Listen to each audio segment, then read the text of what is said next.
Um, right. So we're going to talk about Stephen King's short story. Well, not really a short story, I'll talk about that. About the story called The Things They Left Behind. Now, just to tell you, it's a story that was published in 2005 in a um, collection of stories called Transgressions. And I'm going to tell you a little bit about it, about the genesis of the story, if I can say so. Um, so, uh, quite a few of you answered to me and sent me comments, and it was very interesting. And I tried to synthesize everything that you said and put some of my own ideas in a little document that I can send you and that I'm going to use today. This is what is shown here in your in the video. So I read it in 2005 and I thought it was extremely interesting. Now, most of you may know Stephen King as being the author of very famous horror stories. Most of them have been made into movies, such as, Salem and Misery, The Shining, or It. So many stories. And it's true that maybe if you don't really like the genre, or if you're not familiar with the genre, it may look like a very impersonal type of literature, because it's full of gimmicks, isn't it? Gimmicks to make you scared, gimmicks to make you jump in horror. But when you read carefully, you realize that it's actually quite a personal and intimate type of genre, because it deals with our own fears. And here, I think this particular short story is rests on very intimate reasonings and functioning. So that is extremely interesting. And Stephen King, he writes a lot. I don't know, he must write 1 or 2 novels a year, and has been doing so for the past 40 years. So his production is immense. And the man knows how to write, okay? So I think looking at his literary techniques is very interesting. Although you have to know, this is not exam material. I very much doubt that you ever get Stephen King at the competitive exam of the ENS. Let's face it, it's not going to happen. Yet, when you look at what is done in research in universities, we see that Stephen King is among some of the authors that are being studied, are being researched by academic scholars. Okay, so recently, in the past 20 years, let's say, academic research has widened its field of studies to include popular culture. And Stephen King is undoubtedly one of the most famous authors in popular culture because of his novels and, of course, because of the film adaptations. So, this text that we have here, it's I think I've called it a short story. To be perfectly honest, it's a novella, and this is what Ed McBain writes in the introduction of the collection of stories.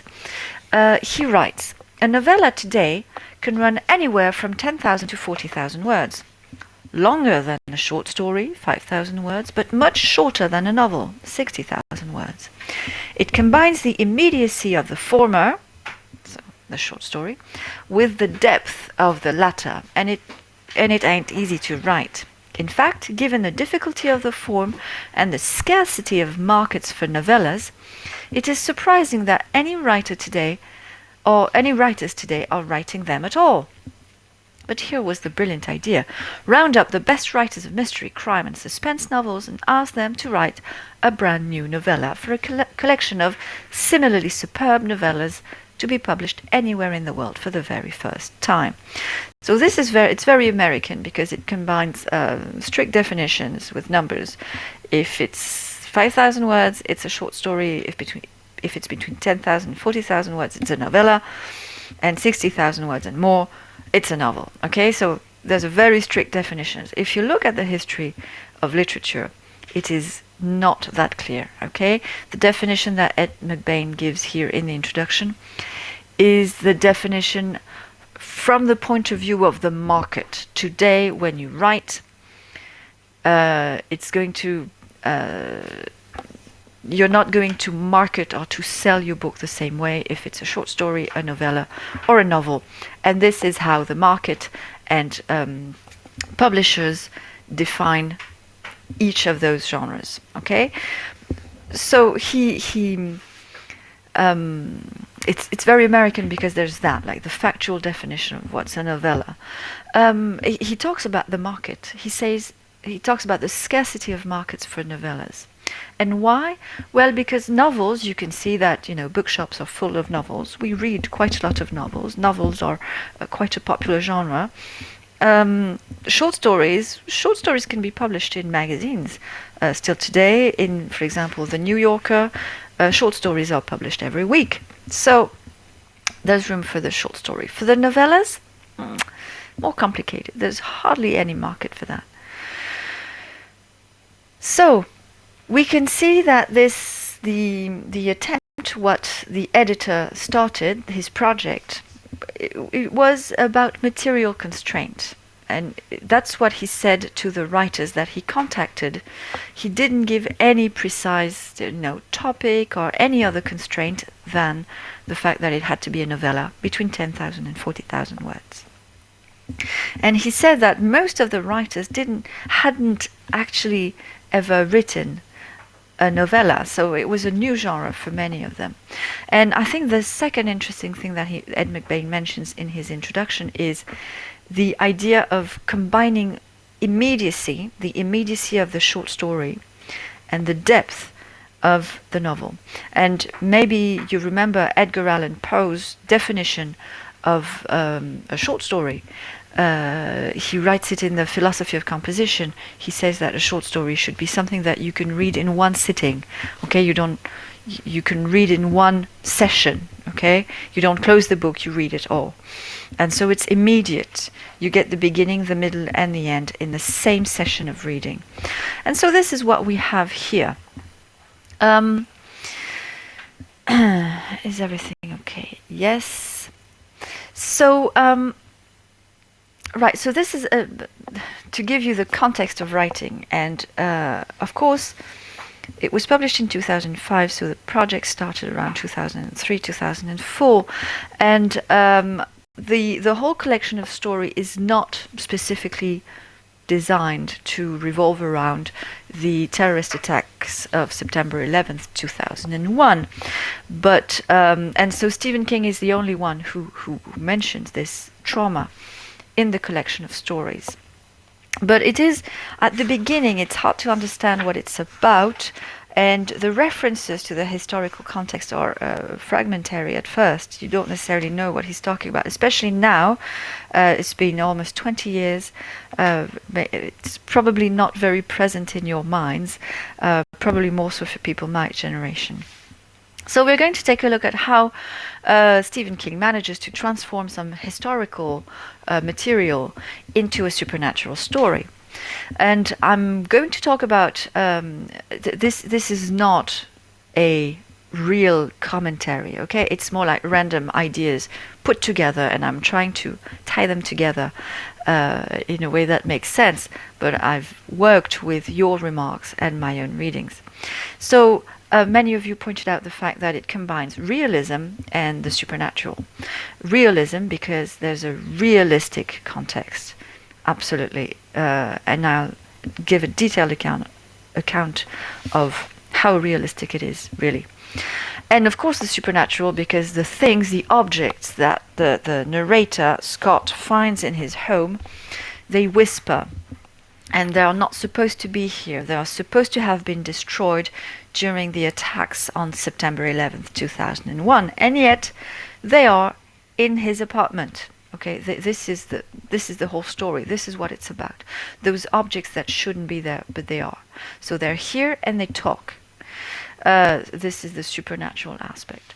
And then I'll focus a little bit on the narrative techniques and the question of voice, of course, and mention the question of humor. So first, let's take a look at the realism. Now, of course, the first element of realism is the historical context. Okay, and when I say the historical context, I mean, of course, I mean the reference to the September 11th attacks. Now, it's referred to implicitly at the beginning, and at the beginning, of course, I haven't noted. Yes, it's page 453. He writes, and I know these things happened in late August of 2002, not quite a year after a piece of the sky fell down, and everything changed for all of us. So when he says that, you see that he's trying to put the things back into some kind of chronology. I'll talk about that. It's linked with memory. I'll talk about that later. So he's trying to find landmarks, des repères. He's trying to find landmarks in order to find the chronology. And when he refers to the collective trauma that is the September 11th attacks, he just says a piece of the sky fell down and everything changed for us. So for someone my generation, when you read this sentence, you immediately understand what he's talking about. So late August of 2002, not quite a year after excuse me, after the September 11th attacks, of course. Another question of history, I'd like to add, well, if we take a look at later when he walks with Paula Robeson, you understood that he asked this woman, the neighbor, whom he helped once repair her air conditioner. Several months later, he asks her to talk with him. He needs to talk, and no psychologist is available, no therapist is available, because of course everyone suffers from post-traumatic Jesus, I forgot the name. I wrote it later. Yes, post-traumatic stress syndrome, right? So there's no shrink available. Shrink is an informal term to talk about a therapist or a psychologist. So he wants to talk to someone, and Paula seems to be the right person for that. And when they walk together, that's page 467, he says, as we strolled down 86th Street, the following day, I asked Paula where she'd been when she heard. San Francisco, she said. Fast asleep in a rattling hotel suite, etc.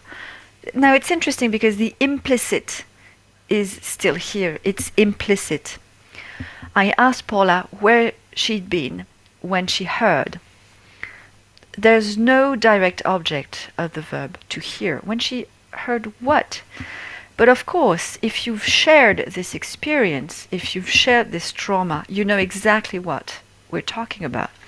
And to be perfectly honest, I mean, I checked your birth dates. You were all born around the year 2000, 1999. So you were very, very little when the September 11th attacks happened. But it is something that people my generation and older generations remember perfectly. You can ask anybody my age or older, where were you on September 11th, 2001? They will be able to give you specific details as to the exact place they were. I was in such and such street, and I was there, and I was doing that, and I was with that person, even though, you know, that person has disappeared from their lives forever since then. So this is, I think, the manifestation of something very real for an event that has marked the world culture first, and then the American culture on a smaller circle, and the New York culture on an even smaller scale, bigger if. So it's a common experience which creates a lot of implicit. So this is how history is referred to throughout the short story, with, you know, implicit references. And I think the realism also comes from the cultural references. The Stephen King's use of cultural references in the text is very interesting, because just like any other realistic reference, when he talks about a specific restaurant, for example, in New York, he mentioned places that exist in New York. This also is used to create a very realistic setting to the story, especially if you know New York, especially if you live in New York, if you're a New Yorker, okay? And I think the cultural references mentioning films and books, it creates the same thing. It's a message from the narrator saying we live in the same world. We live in the world with the same cultural references. Here it's a little bit more tricky for a French reader because we don't share all those references. But if you look carefully, and thanks to the internet, you can find the references. So I'm going to give you a few. He uses a lot of literary references. He starts by using a cultural reference to a courtly love and the literature of the knight errant, chevalier errant, the knight and the damsel in distress. That his he represents the knight, and Paula Robeson with her broken air conditioner is the damsel in distress. Okay, so it starts with that, but it continues with, for example, the reference to Marathon Man, the second page, with the sentence, "Are you safe?" Are You Safe? That's a reference to the film Marathon Man, a film by John Schlesinger with Dustin Hoffman, and it's a wonderful movie. It's a great movie. Of course, the film Lolita, not just a novel by Nabokov published in 1955, but also the two films, the one by Stanley Kubrick in 1962 and the one by Adrian Lyne in 1997.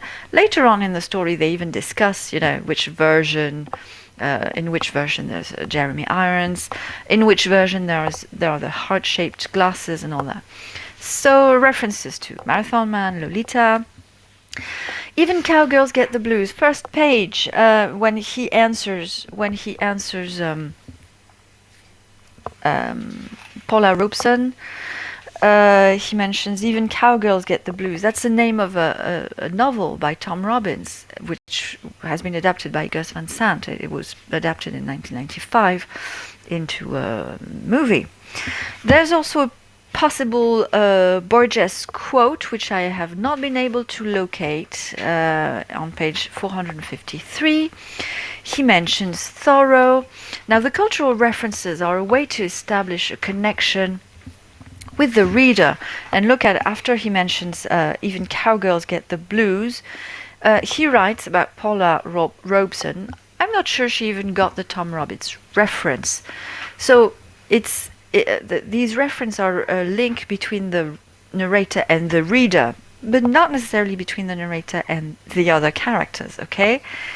And then he adds in a parenthesis, which I find great, he adds, obliqueness is the curse of the reading class, which means that when you read, which is the case of the narrator, you make oblique references. Obliqueness is the opposite of directness. So all these oblique when he answers to Paula Robeson, Even Cowgirls Get the Blues, it's an oblique reference to Tom Robbins.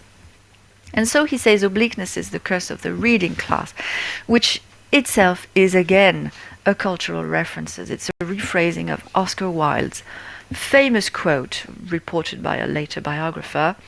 Oscar Wilde, it seems to say that he seems to have said that work is the curse of the drinking class, which is very witty because usually people think that drink is the curse of the working class. People in the working class tend to drink, which is an awful classist stereotype. But Oscar Wilde sort of turned that up in order to say work is the curse of the drinking class, creating a sort of class from people who drink. And he obviously belongs to this class. So there's a sort of embedded cultural references. Within each reference, there's another reference. And what I have quoted, it's just the first 2 pages. There are more of that later.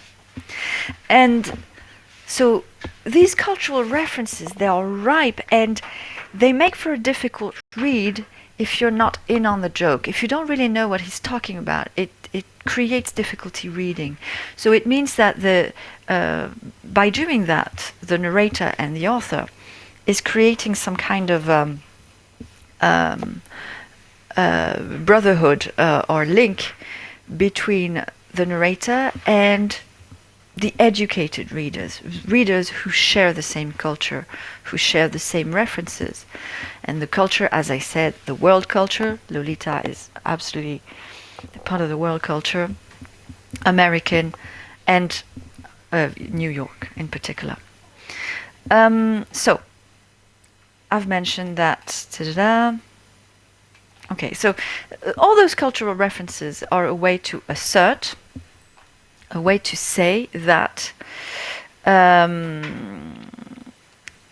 I have a question about Marathon Man being a novel first before being a film. Maybe, if you say so. I have no idea, to be honest. I thought it was a film first. But give me a link and I'm sure you can find it. It's possibly, I wouldn't be surprised, because you see how Stephen King uses many novels that have been turned into books. Lolita, of course, and even Cowgirls Get the Blues. Stephen King's own novels have been turned into films, so I wouldn't be surprised if Marathon Man was a novel first. I should have looked at it, actually. Right. So the cultural reference, it's part of the realistic setting. We live in the same world, in a world with the same realistic references. I've only done some research in the first 2 or 3 pages, because there are so many of them that it becomes difficult after a while. I'll give a few other references that are a little bit more difficult to track. Now, part of the realism also, I think, is what I would call a psychological realism. The fact that the story addresses directly the question of survivor's guilt. Okay, they mention it specifically. Paula Robeson asks him, how much of the survivor's guilt do you experience? And he says, oh, no, I don't. Also, the psychological reality is acknowledged by the fact that the narrator, Scott, tries to find a therapist in order to be able to talk about his experience, and he can't. Okay, the idea that he mentions the fact that maybe his subconscious is trying to play a trick on him. The reality of the trauma is acknowledged throughout the story as being something that you can't dispute. Okay, and in particular in the role of in the role memory plays when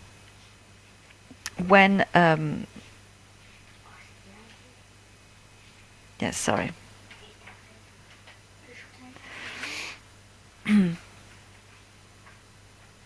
I'm trying to find a quote because I didn't put the right number.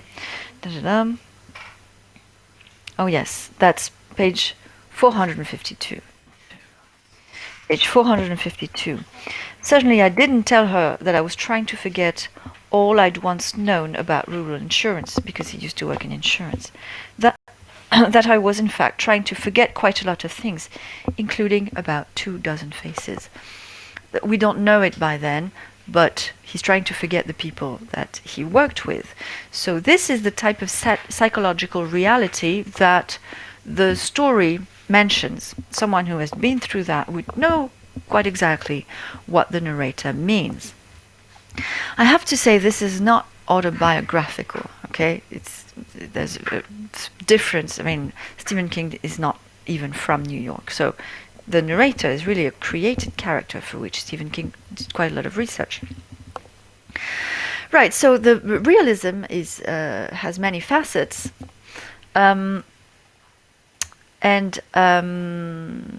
Just checking everything's okay, and I have people online. Yes. Now, if we take a look at the aspect that the supernatural takes in this story, I think the narrator mentions magic realism, right? He mentions Borges, and I think we have something like that, because there's a materialization of symbols, okay? The narrator is haunted not by the people themselves, like a ghost, but by objects that represent them, okay? The glasses, the heart-shaped glasses, the farting cushion, the penny in the lucite cube, etc., etc. So those objects are symbolical, but they become material. Now the narrator expresses very clearly that those symbols actually become real and they gain weight. And we can read a very interesting sentence on page 465. Actually, things is in italics. Reads thus: "That was the night I came to understand that things, even little ones like a penny in a lucite cube, can get heavier as time passes. But because it's a weight of the mind, there's no mathematical formula for it, like the ones you can find in an insurance company's blue books, where the rate of your whole life policy goes up X if you smoke, and coverage of your crops goes up Y if you're farmed in a tornado zone." You see what I'm saying? It's a weight of the mind.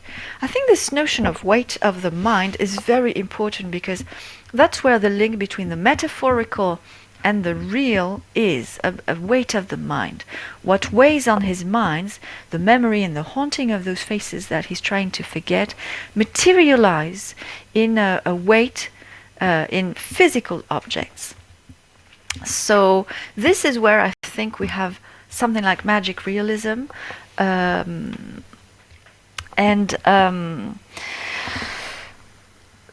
because magic realism uses supernatural things in very matter-of-fact context, okay? And very often it is the materialization of some kind of metaphor. It can be a political metaphor, it can be a historical metaphor, but very often that's what it is.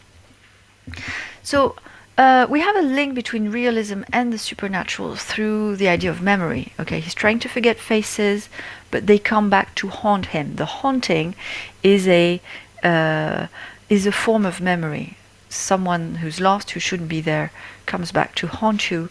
It's some kind of memory, an anachronistic memory that surges the past, that jumps into the present. And it's I really think whenever there's a revenance or a haunting, I obviously think about Hamlet's ghost. You see the father of the ghost, and of course the ghost is always here as long as the wrong has not been righted. There's a disturbance in the harmony, and balance needs to come back, and harmony needs to come back, and the story goes from disharmony, chaos of voices notably, and at the end it goes to harmony. The things find their place, things fall into place, and he gives back the objects to the family of the victims. And you remember at the beginning, he locates the events as being, in August 2002, trying to find when things happen, and page 451, which is the first page, or is it? Yes. The first words is, "The things I want to tell you about, the ones they left behind, showed up in my apartment in August 2002. I'm sure of that because I found most of them not long after I helped Paula Robeson with the air conditioner. Memory always needs a marker, and that's mine. Memory always needs a marker. You need, landmarks, references to remember when things happen and the chronology. And that's what the narrator is trying to do when he's writing this story, when he's telling this story." Everything going okay? Yes. So let's take a look at the narrative techniques. Of course, in a commentary, you don't do that. You don't do a whole part about narrative techniques. You have to include that in the rest of your work. But just for convenience sake, I've done that. The first person narrative, it's a first person narrative, okay? The story is told in the first person, and the voice of the narrator is very casual. He uses slang words, he uses casual vocabulary, the way he addresses us sometimes with abbreviations and all. So it's very casual, as in a casual or informal conversation. The narrator is Scott Staley, but there are several voices, and we're going to see how. We can see, for example, in the first conversation with Paula Robeson, there's no dialogue. The two voices are mixed, really. I'm going to move on quite quickly. You can read that again. It's the first 2 pages. It's him speaking, Paula speaking, plus words coming from movies. So we have a multiplicity of voices here mixed in this dialogue. And then you probably remember he says that there are sentences that keep popping back at him. For example, page 455, he remembers one of the people he worked with, Cleve Farrell, and there's this sentence, baseball been very, very good to me, which seems to be a quote. Now I had to look it up. I didn't know what it was. It's a comedian called Garrett Morris who impersonates a baseball player called Chico Escuela in a program which still exists today, which is called Saturday Night Live, and it's a comedy program. And it was broadcast on December 9th, 1978. So it's a cultural reference that's very specific to the United States. It's popular culture, it's television, it's comedy shows. It's, the type of things, if you see it as a kid, you'd probably go to school the next day and talk about it with your friends. It's not a highbrow culture, it's very popular culture. And then he adds, things like that have a way of sticking, whether you want them or not, like a musical or the nonsense chorus to a pop song that you just can't get out of your head. And I think that's interesting because he's talking about sentences that keep popping back at him. But he mentions the word things like that. And I think it's interesting because the objects, the sunglasses and all that, he calls them things, and the word things is in the title. And so it's a way to link, a music, maybe the music from an ad or something like that come back and that sort of haunts your mind, even if you really don't want it. It's like the objects. The objects are exactly that, but materialized as things. One of you in their remarks said that those sentences that he keeps hearing, or the images, images are the same. One of the guys blowing in the seashell is an image that comes back. It's as if he was caught in a loop, and I think it's very interesting. It's as if memory caught him in a loop, and he needs something to get out of this loop. And of course, this something is what he finally does at the end of the story: bring back the objects to the families. So there's a parallel between the pieces of discourse and the objects that haunt him, and the pieces of discourse and the voices haunt him too. In the voices, we can also say that there's some kind of doubling of Scott and his mind, a doubling of himself, of his voice, of his own mind. For example, page 460, he says, the mind is a wily monkey. Sometimes him take the banana, sometimes he don't. Then again, it's not his own voice saying that, he imitates an accent. So the mind is a wily monkey. And in the same page, or immediately after, he thinks that someone is attacking him. He talks about drinking. Now that could be a little bit autobiographical because Stephen King has had quite a lot of trouble with addiction. So he says, once in the late 80s, near the end of a bitter 2-year romance with alcohol, I woke up at my study after dozing off at my desk in the middle of the night. I staggered off to my bedroom where, as I reached for the light switch, I saw someone moving around. I flashed on the idea, the near certainty of a junkie burglar with a cheap pawn shop Gorge 62 in his trembling hand, and my heart almost came out of my chest. The almost literal image of doubling.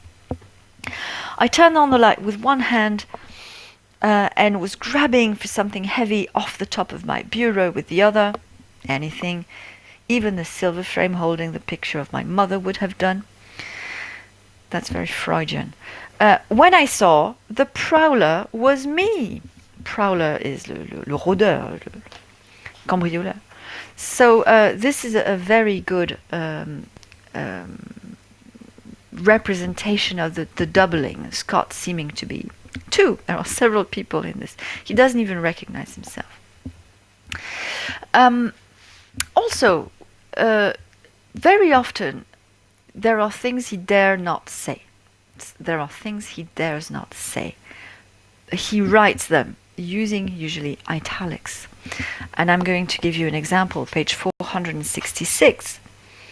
So he's having a conversation with Paula, and then the paragraph starts with a sentence in italics.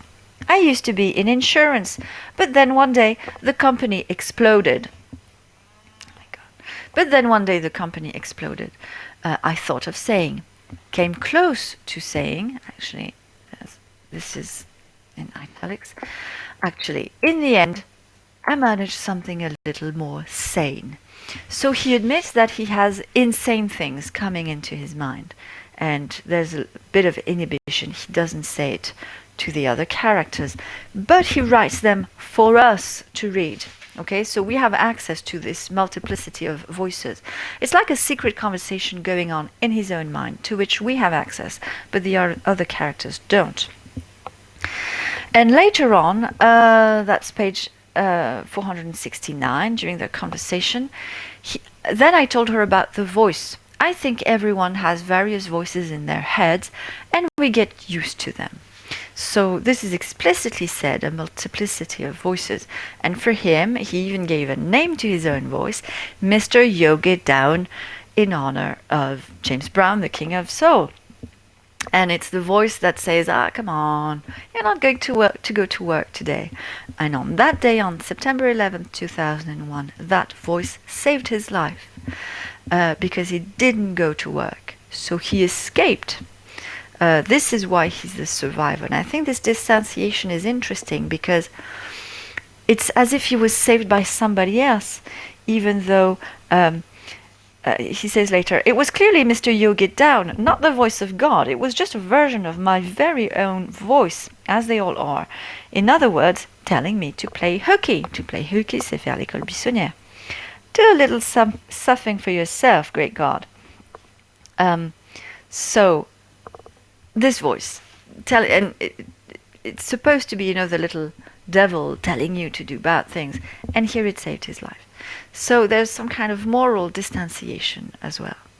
The acceptance of chance, chance, le hasard. And so, of course, when the objects come in, and when they start to whisper, they are yet other voices speaking to him, but in a world that is already a multiplicity of voices. And what I think we can notice is that at the end, from the moment he realizes, from the moment the character decides that he's going to give the objects to the families, after the conversation with Paula says, don't ever talk to me again. Page 475, I don't want to see you again. I don't care about your problems. I don't care about any of the shit you found. We're quits. From now, you leave me alone. So, from that moment on, he decides, he hears Paula's voice, and from page 476, he decides to get the objects back to their families, and the multiplicity of voices disappear. For the last 2 pages, this sort of cacophony of voices in his mind, they don't appear at all in the final paragraphs, as if everything aligned, as if everything came to place. Okay, harmony comes back. Now, the humor, the bit about humor has no place here. I should put it somewhere else, but I don't know. But the cultural references are usually use wit and humor, self-deprecating jokes, anecdotes. That's very important in the narrative voice, in the identity of the narrative voice. So, did I say everything? Yes, I think I did. I said everything that I wanted to. So, if you have any question, I can read them and answer them immediately. But so you see, I really find this story striking because it is personal. It quite gets into the intimacy of the character, even though he's using something realistic and a bit of a supernatural, supernatural elements. I think it's quite intimate. We see cracks in the character. We see cracks in the narrator, Scott. Maybe a bit of alcoholism, maybe a reliance on cultural references. So I think that the character is extremely interesting. Okay. This is the end of what I had to say. Don't hesitate to send me, questions, remarks. For next week, as I wrote in the email I sent you just before the live streaming of this, in the email I said that I wanted you to read a short story. It's actually, I don't know anymore if it's a novella or a short story, by Henry James. It's called The Figure in the Carpet, and some of you may have read it. It's an extremely famous short story, and I think everyone should read it at some point. And it asks important questions about literature and about the way literature works, why we read it, and why people write it. So I'm really looking forward to hearing your comments on The Figure in the Carpet. And also for those who are reading Jane Austen along with me, I've exchanged a few messages on Discord with you. Things are going to happen very soon. It's a bit, I'd call it chick lit, literature for girls. Very sentimental and all. But it's nice. It's nice to have something a bit lighter, Okay, last thing I wanted to tell you.